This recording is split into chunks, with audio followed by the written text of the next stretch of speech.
మాకు ఆ పని చేయడం పెద్ద విషయం కాదు, కానీ ప్రాబ్లం ఏంటంటే ఇక్కడ వాళ్ళకు అడుగడుగున ఆ పనికి పోలీసులే సహకరిస్తున్నారు.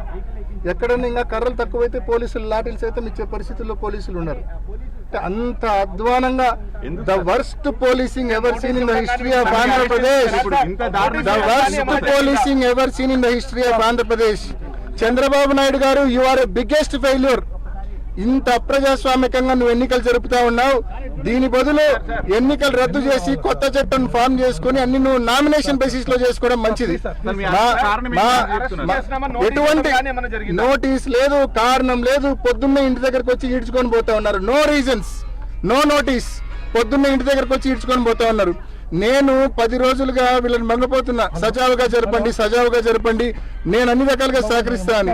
సజావుగా జరిపే వాళ్ళనేమో ఈడ్చుకొని పోతా ఉన్నారు. Law and order problem create చేసే వాళ్ళు, బూతుల దగ్గర ఉన్న గలాటలు చేసే వాళ్ళని మాత్రం బూతుల దగ్గర పెట్టినారు. తప్పు బయట నియోజకవర్గాల నుంచి వచ్చింది.